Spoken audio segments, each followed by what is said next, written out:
Oh, Well, good evening, everybody. You join us again for this week's episode of the Lincoln Property and Mortgage Show with myself, Michael Hollenby, and Jenny Holt in the hot seats once again, and really looking forward to running through some more really useful information for you. A lot of this comes off last week's show, which was a great show, loads of interaction. And there's sort of 5 key things we're going to talk about this evening. But before we do any of that, let's roll the credits before we get started.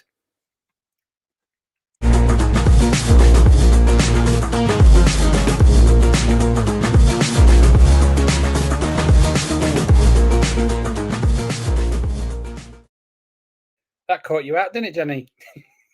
it did catch me out, to be fair. You froze for a moment there, and I was like, oh, hang on. I've just heard credits. Hit button. There we go. So if I introduce the sort of 5 topics this evening, Jenny, and then we'll get you to just jump straight in really with the opening one, if that's okay with you. Yeah, As I say, a lot of this absolutely, has come off last week's show where we had lots and lots of feedback, loads of engagements and questions. I don't know about you, Jenny, but I've had 2 or 3 people sort of messaging me throughout the week. And off the back of that, I'm actually going out to a home valuation tomorrow. So hopefully all the advice that we were given was absolutely spot on. So as always, we always really appreciate everybody's involvement in interaction. If you're watching tonight, don't forget to hit us with a like. Make sure you subscribe to all of our social media channels as well. But do feel free to get involved this evening as well. There's the post a comment button down on the bottom right hand corner. Put us a question in there, but make sure you put your name in so we know who to talk to.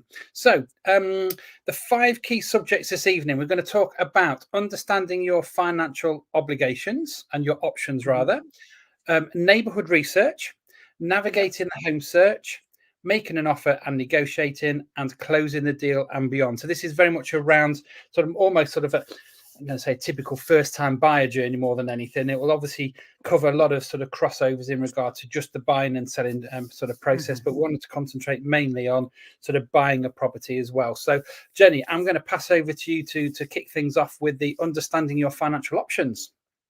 Amazing. So thank you for that, Mike. Look, this is my bit I do every single day. It's my bread and butter, really. And if I'm honest, if we get this bit wrong, it kind of all falls apart in the future, which we have seen many, many times before. So really understanding your financial options is kind of understanding what is available to you. And in sort of within that, there's sort of 3 mini bits, if you like. So I always say the first step before you've looked at Rightmove, though most people have already looked at Rightmove, before you've spoken to a mortgage broker, before you've done anything, is to get a copy of your credit file. Now, there's loads of agencies out there, but if I'm honest, there's only 3 agencies that lenders use. So if you've got all these weird and wonderful ones, it's probably not going to be right for your mortgage. So get a true credit report. Now, the lenders that, the agencies that lenders use are Experian, Equifax, and TransUnion. I use a link called Check My File, and they're the ones that use all 3. So actually, that's a fantastic one to go to. And if you look at any of my social media, you'll see that there is a free link on there that you can click on to download your credit file. So that's the first thing. Get your credit file. Understand your credit file. But then on top of all of that, make sure it's correct, because you'll be surprised at how many things people think that. I had it today where they thought if they registered for the council tax, that automatically does the electoral register. They don't. You have to register for both. Okay. So it's sort of things like that. Have a read through your credit file, make sure it's where it should be. Second thing is to gather your documents. So these are things like your pay slips, your bank statements, ID. Now, most are now downloadable, so it's quite easy. As long as you can download things, you can get them over. The thing that trips most people up is ID, especially when they've just moved out of home. Maybe they're in their first rented, probably haven't updated the driving license to the new address. Because everything is online, probably it's got the old address on the bank statements. Look, get it all updated, get them nice and tidy so that when you come to apply, everything is in line, and it will probably improve your credit score as well. Okay. Once you know where your documents are, once you've got your credit file downloaded, that's when you're going to speak to your mortgage broker, because we need all of that information to be able to tell you exactly how much you can borrow. Now, I do discovery calls. I don't charge for them, because it's all about making sure you can dip your toes in the water before you have to commit to anything. But during that discovery call, we're going to look at your income, your outgoings, your credit file. You'll understand how much you can borrow, how much it's going to cost you, the kind of lenders that are going to offer you a mortgage, and what their fees are. Obviously, there's different levels of fees depending on the type of lender. And the key thing is as well, the amount of deposit you need. Now, your deposit isn't really linked to your affordability. Your deposit is linked to your credit file, which is why it's crucial we get your credit file to start with. And if we get that little bit wrong, then the whole process, like I say, can fall down. So it's really important that you sort of take your time to do that first little bit and get that right. And there's lots of more brokers out there. And there's lots of people that will tell you they can secure you the best rates. If I'm honest, we've probably got all the same rates unless you have a really small restricted panel. So choose a mortgage broker that you trust, that you can build a relationship with, that you can have an honest conversation with. That is crucial. And it also means, and I don't know about yourself, Mike, how you work, but lots of estate agents will insist you've got an agreement in principle and at least spoken to a mortgage broker before you can book a viewing on a home. What's your sort of thoughts on that, Mike? Yeah, it's one of a standard question when an agent is registering a client if they ring up or make an inquiry. Obviously, we've got some due diligence that we also need to do. We need to obviously just check the person is who they say they are, a little background in there. But ultimately, we need to make sure that before we show people around a property, that they've also got their affordability sorted out. Mm-hmm. So it's a standard question that we'll tend to ask, what is your position? Are you selling a property? Are you a first-time buyer? Have you got your finances sorted? And have you been issued yet with an agreement in principle or a decision in principle with the lender? And we don't always need to know all the ins and outs of that, but what we do want to know is whether they've done exactly what you've just said. Have they even got out the starting blocks by finding out, what their affordability is? There is nothing worse than showing somebody around a property, getting everybody's hopes up, getting to the point then thinking, found your dream home, then you put your mortgage application in and find out you are miles away. Yeah. So, an agent, a responsible agent, will be asking those questions. So if you are on the receiving end of those questions, again, it's not intrusive. I think many years ago, buyers just didn't like giving that sort of information out because they just thought it was a little bit too much information to be giving out when you're first registering. But again, we've got a duty of care to our clients to make sure that they have that affordability in place. Yeah, absolutely. And I think you're right. Look, we don't want to upset any homeowners by, falling in love with their home and not being able to secure the deal. And likewise, it's an emotional roller coaster, especially when it's your first home. So we need to kind of eliminate all of that. So yeah, you're absolutely right.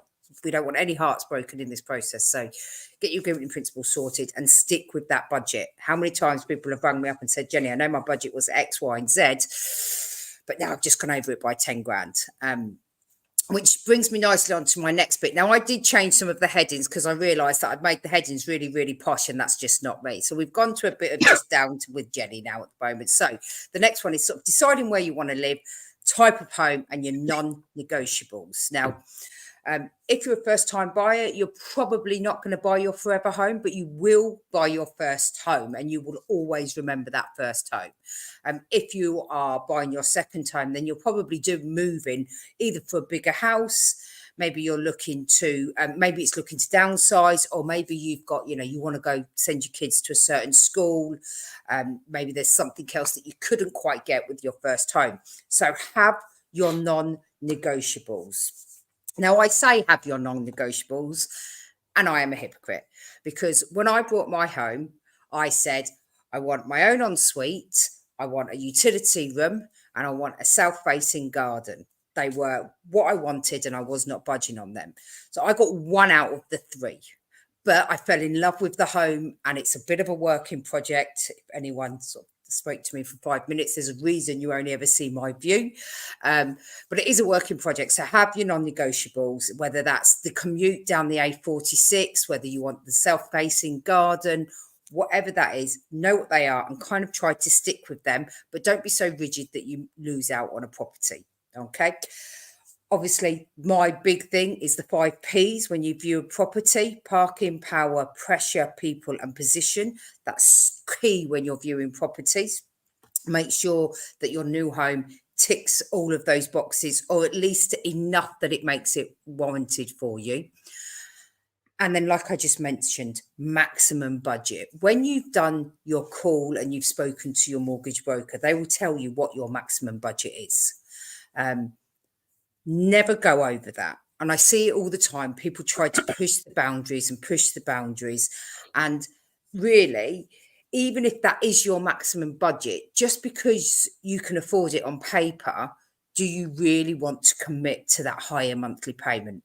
You know, I say quite a lot to my clients, look, you can afford this, but do you really want to pay that? And it may be, and Mike, I'm sure you've had it, where you've had people viewing the home and they're like, I really like it, but am I willing to pay this much for it on a monthly basis? And that can sometimes sway them to whether they buy that home or not, because yes, they love it, it ticks all the boxes, but are they willing to pay for it? Yeah, I'm going to jump in on that bit a little bit as well, is that ultimately an estate agent, their role is to look after their client, and unfortunately that their client is going to be the home seller. And when we say about getting the best outcome, and we've spoken about this a lot, it's not always price. Sometimes it's about positioning and the person that's going to be buying the property and other factors. But ultimately, 90% of the time, it's going to be the price. And what can be a little bit upsetting again is when somebody comes along and is interested in a property and they then start putting in low offers to bring it back into their budget, not the home seller's sale budget. And a good estate agent should be negotiating, and we're going to talk about this a bit later, they're working for the home seller. So they are going to be trying to get the best outcome for that sale price. And so it is really important here, Jenny, like you say, is that, you know, if you're viewing properties outside your budget with the hope of getting, you know, 5, 10, 15, 20, 25, 30,000 pound off the price, you know, last year we saw it was definitely a buyer's market, excuse me. Things are changing, and we're seeing properties coming on the market at a more realistic initial asking price. I think last year was a market where homeowners sometimes were being unrealistic with pricing. Yep. Sometimes that was their decision. Sometimes it was unrealistic. Sometimes it was bad advice from an estate agent. And again, we've talked about this. But I think we're going into a different market this year. But I would say don't be thinking that you're going to be getting, you know, 5, 10, 15,000 off, or 5, 10% off an asking price. You're not. So you shouldn't be viewing properties in that price bracket. If it's outside your budget, thinking you're going to get a deal, you might be disappointed. Absolutely. And I think, you know, we all see those properties that are maybe the £5,000-10,000 out your price bracket on Rightmove, and you think, I really want to view that. Before you book it, have the conversation with the estate agents and say, look, it's a little bit out my price bracket. Will they consider coming down to this, or is it a complete no-go? Because if it's a complete no-go, then there's no point viewing it. But it might be that they go, well, actually, yeah, they would offer, they would accept something slightly lower. So just have that upfront, honest conversation to start with the estate agent, because you're only going to waste your time, waste the buyer's time, seller's time, and waste the estate agent's time. Okay, so that's my thing. And what I would also say, I've seen recently as well on some of the Facebook groups, especially if you move into a new area, because you might be moving for work or school or anything. Lots of people are asking questions saying, look, I'm moving to this area. Where are nice places to live, or where are the best schools? So have a look at those Facebook groups and see, get involved with them. And if there's anything there that sort of can tweak to where you should actually want to be, or what's going to suit your needs. And so that's, I've seen a lot of that recently. I think that's a pretty new thing, to be fair, but it's a fantastic idea. So the third thing, sort of third stage, if you like, is making an offer and negotiating it, and then getting that mortgage application fully submitted. So, like I've said before, the 5 Ps are like my thing. I swear I'm gonna make them huge in this world, but we'll see. But they're going to help shape the offer that you put in on your purchase. So when you present that offer, I always say, look, you've got to be honest, you've got to be open. But remember that it's their home. So if you start going, well, I'm offering 20 grand less because I don't like this, or this is rubbish, or I've got to do this, you're just going to offend them.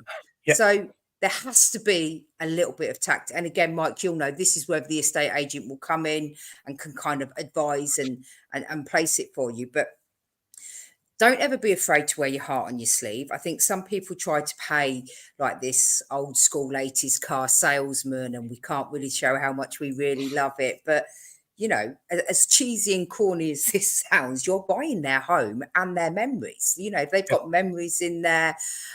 So I always say, look, just wear your heart on your sleeve. If it's meant to be, it will happen for you. It's not a game. And just see where you can get to. What do you think about that, Mike? Yeah, I think that there's several things here, Jenny. I think you touched on a couple of things about the neighbourhood and the area and those sorts of things. There is so much information and data out there about properties. You know, if you look at the TV this evening, there will be an advert from Zoopla where, you know, somebody's cringily stood in somebody's kitchen at a birthday party and they say, "Oh, I wonder how much this is worth." And you can go onto Zoopla. It's a great advert. I haven't remembered it word for word.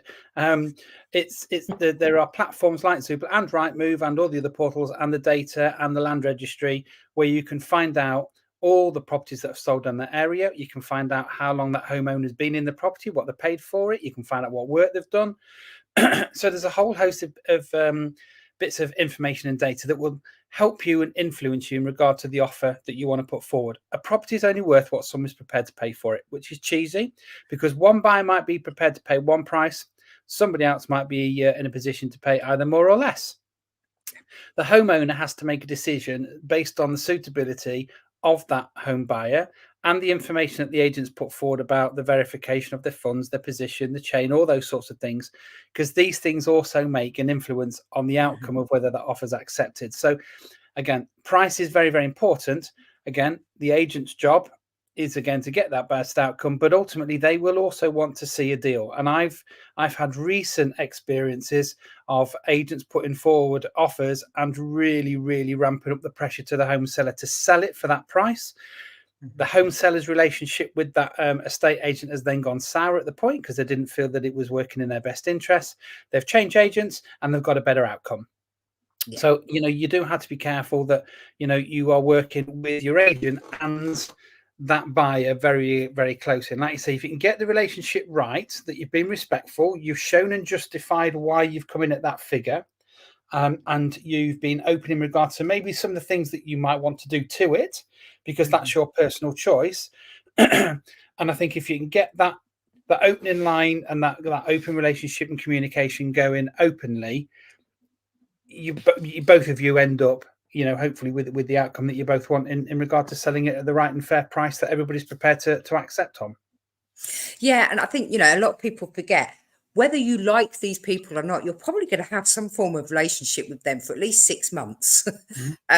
So you can, if you know, if you start off on the right footing, and you like you say, you negotiate fairly and everyone gets the right outcome, that whole process will be smoother. But if you put someone's backs up from the start, and I've seen it many times when I've worked in an estate agent as their mortgage broker, and someone's put the backs up, yes, they bought the house, but it's been really tense. That whole process has been tense for everyone, including myself, the estate agents, and the buyer and the seller. So you're right, absolutely. When you're placing that, just consider all aspects. So once you have agreed and you've gone, yes, we're going to buy this house, it's about the full mortgage application for the lender. Okay, so this is where the sort of the mortgage broker sort of comes back into our own, if you like. So we will ask you for your solicitor details, and most mortgage brokers can help you find solicitors along with estate agents. But word of mouth recommendations from people that you've already had, I promise you, every solicitor does not do the same, and it is worth paying that little bit more for a good solicitor because they'll probably push it through quicker. It'll be a lot smoother for you, and it's just a more enjoyable process. But when we submit the full mortgage application to the lender, this is where they get some real details around you. So they will ask for documents to confirm your income, your outgoings. They're probably going to do a hard credit check on you. So that's now going to appear on your credit file. Don't be surprised if you lose some points as well for your credit file. It's not the end of the world. It will bounce back up for you. So if you see that drop, that's perfectly normal. It will bounce back up once you've completed and it's all gone through. Now, when as a mortgage broker, we'll submit the mortgage application, we'll send in the initial documents. We never send in any more than they ask for. Okay, we're only going to send in what they ask for. You'll have what is called an initial underwrite. That underwriter is the person that's going to say yes or no to you. So we just need to be friends with them, really. Though I have had discussions with two, shall we say, today to try and get the right outcome from our clients, which hopefully we will do. But they will complete that underwrite for you. So they're going to then ensure that the information that your mortgage broker has put into their system is correct. They're going to check that they feel comfortable with your income and your expenditure, that you can afford this mortgage now, you can afford it in the future. And then we're going to look at your home insurance, which you must have buildings insurance at point of exchange of contracts. And we're going to look at your personal protection as well, because as much as your mortgage is what's going to give you your home, we need to ensure that you never ever in a situation where you will lose that due to accident or illness. So we're going to cover you and go through your personal protection all at that one time, so everything is in place for you. So that time scale really varies between lenders. I've seen them go through on the same day, the underwrite, the offers all issued as soon as it's been submitted, and it can take, sometimes weeks, depending on what that underwriter comes back and asks for, if anything, on top. So that's kind of where the mortgage. Oh, and sorry, I forgot the valuation as well. So the lender will complete a valuation on your new home. Okay. And once that's completed, that's at that point that the mortgage offer can be issued for you.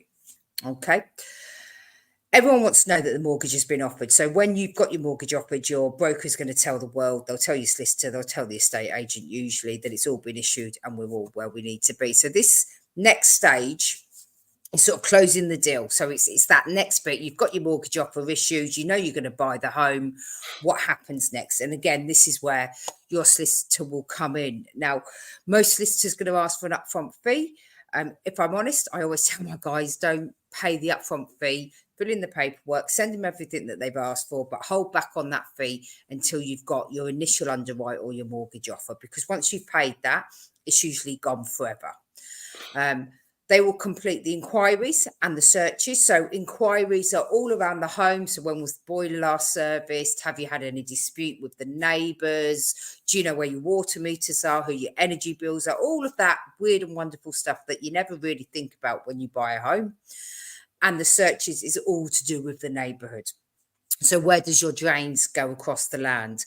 On my searches, it had that I had a wind farm down the road, which in all honesty, I never even noticed. So I drove into the village on numerous occasions and I never noticed these big wind farm down the road. So they bring up that kind of information for us. Okay.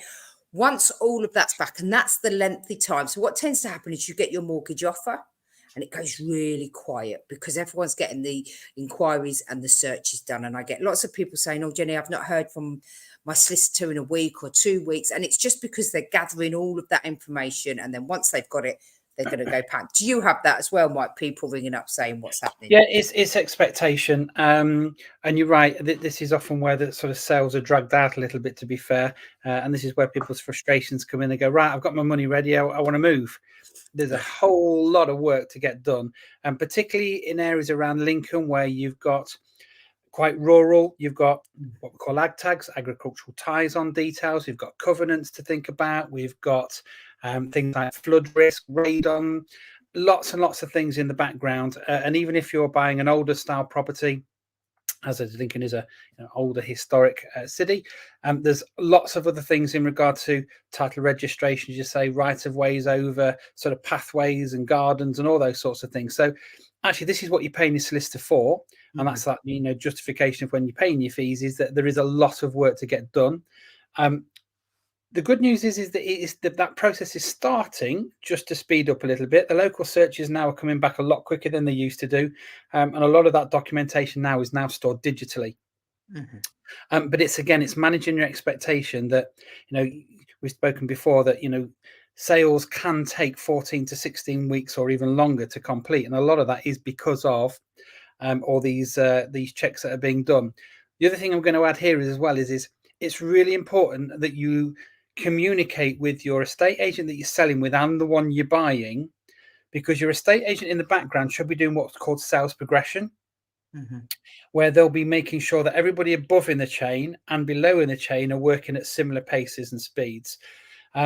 Because if you're, racing out the traps again and you're getting cracked on with things, and the top end of the chain again is doing the same thing, but at the bottom end of the chain there are delays, and when there's hold-ups in getting that information, it's really important that the whole chain and the agent is communicating that back up and down on a regular basis.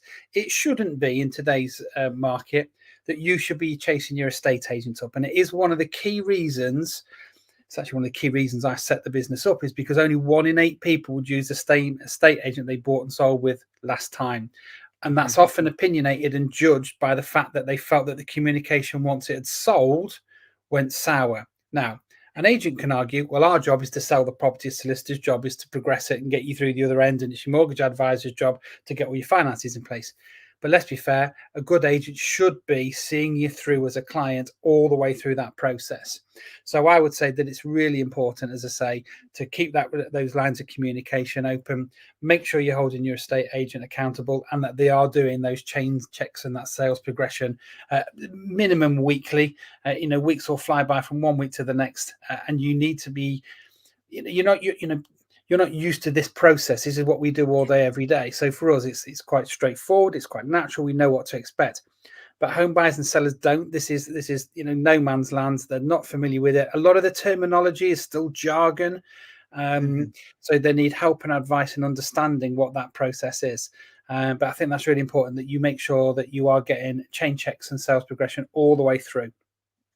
Yeah, absolutely. I mean, look, I've had a client recently where we've had to extend their mortgage offer, which most lenders will allow, and it still hasn't gone through. Today, we've had to resubmit and push through a new offer very, very quickly because the bottom of the chain hadn't done what they needed to do, and now they're trying to play catch up. And that delays things. That makes people really frustrated. It worries people. It's that whole emotional roller coaster where you're going up and down all of the time. So, yeah, it's just communication is key throughout the whole process. I'm just going to add in here. This is something that we put in the show. Actually, it was either last week or the week before. Actually, Jen, is a top tip. When you're negotiating your offer, try and have the conversation about trying to tie in an ideal timescale. The chain is working towards an exchange and completion date of, and go realistic 8 to 12 weeks. Somewhere along the lines, or if they've got bank holiday coming up, or you've got Easter, or you've got school term, or a work move, or promotion, or something like that that's influencing your move. Negotiate that in ideally at the start, and then you're holding the chain accountable. It's a really useful mechanism for estate agents to say, look, when we tied the deal up, we aimed that this was going to be the date, and these are the reasons why. That's why I need you to be putting this file to the top of your pile every single week, because solicitors do still sit there with files on their desks, and if you don't keep pushing, it'll go to the bottom. But it's just keeping every focused again. So that was a tip that came out a few weeks ago. Agree in principle a date where everybody's moving to, and keep everybody accountable to that. Yeah, absolutely. That's a great tip there. So once all of the searches and the inquiries are done, we're going to go for the exchange of contracts. You're going to pay your deposit if there's any cash deposit to have. Most first-time buyers will have that. And you will then exchange the contract with the people that you're buying from. That's there's no going back at that point. The deal is done.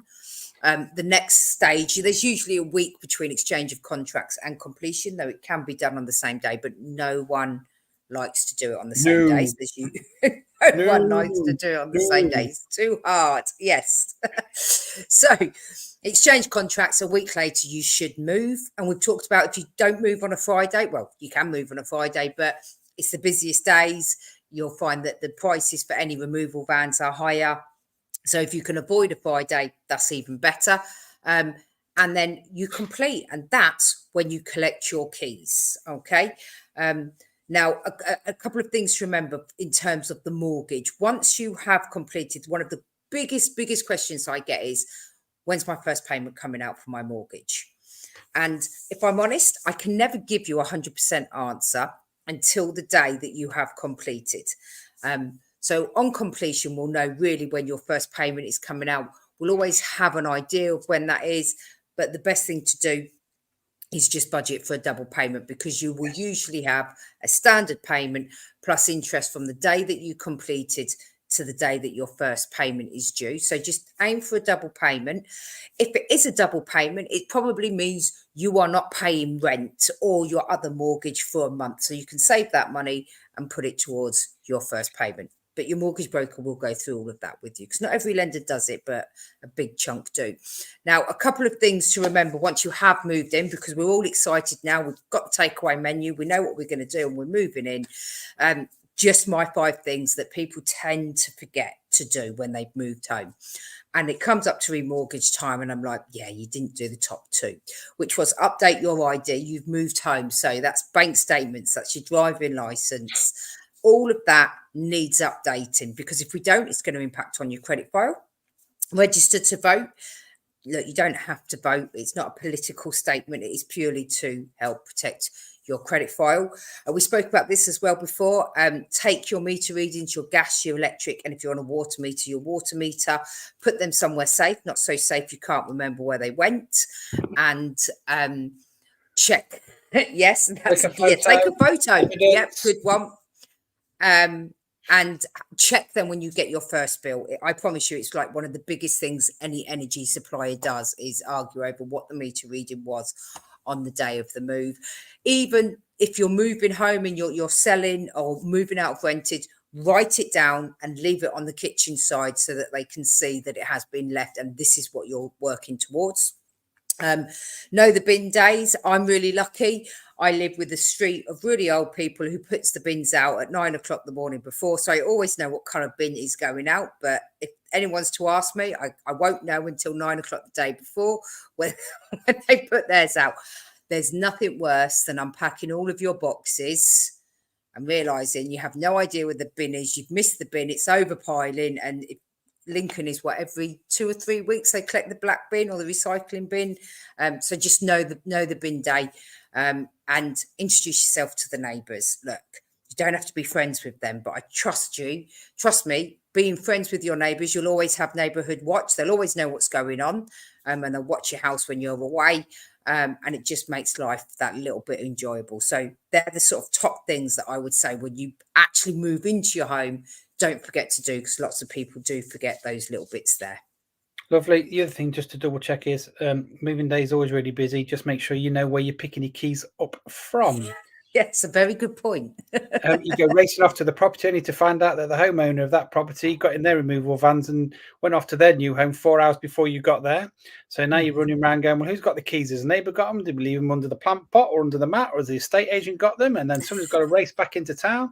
The removal men are already taking all the furniture out and shoving them on your drive. And then it starts raining and you're blocking everybody in on the road and your neighbours are already falling out with you. So just a real simple check on exchange where the key is going to be left and how that move is going to go. Because also on completion, and also what you said there about people moving on a Friday is the most popular day, because then you've got the weekend. But solicitors and banks and transactions, there'll be a lot of them in the banking system on a Friday. So even if you complete on your house sale at 10 o'clock, that money in transit through the banking system might mean that your money for your onward purchase doesn't hit the other onward solicitors until 2, 3, 4 o'clock in the afternoon. Yeah. You will not be allowed the keys on that property until it's completed and the finances have gone through. So again, just be prepared on day of your completion to take as many of these sort of challenges out of the way. Double check where the keys are, and keep in touch with your solicitor in regards to whether that money's landed. Again, the estate agency is always a good person to ring and find that out for you as well, because they will be keen also to make sure that the completion's gone through. Yeah, absolutely. I mean, I can remember a story when I worked at the estate agents in Lincoln many moons ago of a client just assuming it was 9 o'clock on a Friday morning. I've packed my van. I'm off to get my keys. At 4 o'clock that Friday, that same day, they were still sat there waiting for their keys. They could see the keys on the desk of the estate agent. They could see them. They were sat there, but couldn't collect them because that chain had not completed. And if you're first in the chain, you're probably going to collect your keys first of all. But if you're at the end of the chain, you could be waiting until the end of the day to collect your keys. So if you have young children, you need to really consider that, because you might think, oh, I can get in and get moved in and get settled, and then I'll go pick them up from the school. You might be doing all of that as you should be picking them up from the school. So just sort of consider all of that. Yeah, definitely. Yeah. Definitely. And then the other thing, just on the back of that, look, when your remortgage is up, your mortgage broker is going to be in touch 6 months before that date. It's really key, especially in today's market, that you do that. If they remember that date, remember the 6 months before your product is coming to an end. And if they haven't contacted you, contact them directly or another mortgage broker, because we don't want you landing on the higher lenders rate there. So that's kind of my whistle stop tour, but I'm not sure it was so much for whistle stop, but it should have been of what that end-to-end process looks like. Excellent. Some really, really good tips in there. Hopefully that's really explained, obviously, the process. Again, if you've got any questions, feel free to reach out to either of us. Again, you can follow us on all of our social media over on Instagram, TikTok, Facebook, etc., etc. And again, our emails have been running along the bottom of the screen throughout all of the show. So again, you can always send us a quick email over as well. So thanks again for watching, everybody. Really appreciate it. This show and all of our previous shows are all posted up on our Facebook and social media groups as well. And there'll be a catalogue coming out in our YouTube channel soon as well. So thanks ever so much indeed. Lots of likes coming in as well. Thanks again for watching. As I say, whatever you're doing, have a great week, and we'll look forward to speaking with you again live next Tuesday evening on the Lincoln Property and Mortgage Show.